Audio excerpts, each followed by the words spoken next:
Mahasiswa asal Nusa Tenggara Barat bernama Iwas alias Agus Buntung menuntut keadilan. Kini Agus Buntung jadi tersangka kasus ruda paksa.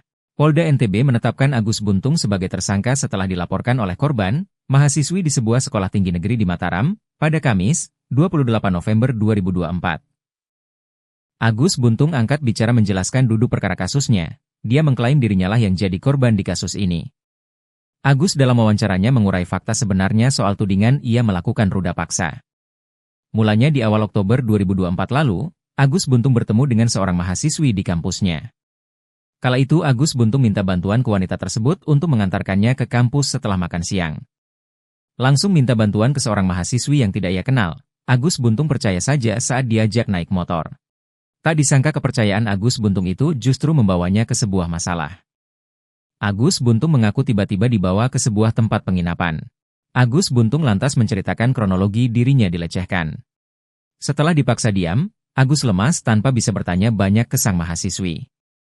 Agus Buntung akhirnya diajak keluar penginapan dan kembali ke kampus. Kembali diboncengi motor oleh sang mahasiswi, Agus Buntung tersentak saat tiba-tiba ia berhenti di dekat Islamic Center kampus. Di momen tersebut, sang mahasiswi langsung turun dari motor dan menghampiri seorang pria.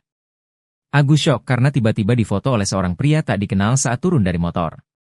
Tak disangka selang beberapa hari kemudian, foto Agus itu tersebar dan digambarkan seorang sosok pelaku ruda paksa.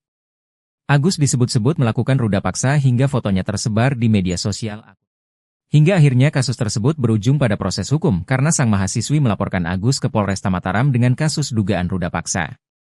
Adapun dalam video wawancaranya, Agus Buntung mempertanyakan logika yang dipakai untuk membuatnya menjadi tersangka. Mengingat kondisinya yang sulit untuk melakukan perbuatan seperti ruda paksa. Sebab Agus jadi tidak bisa pergi keluar rumah lantaran tuduhan tersebut. Bahkan, sehari-hari Agus mengaku masih dibantu orang tuanya untuk berpakaian hingga makan. Agus juga menegaskan bahwa jika tuduhan ruda paksa itu benar terjadi, korban pasti bisa melawan. Download Tribun X sekarang, menghadirkan lokal menjadi Indonesia.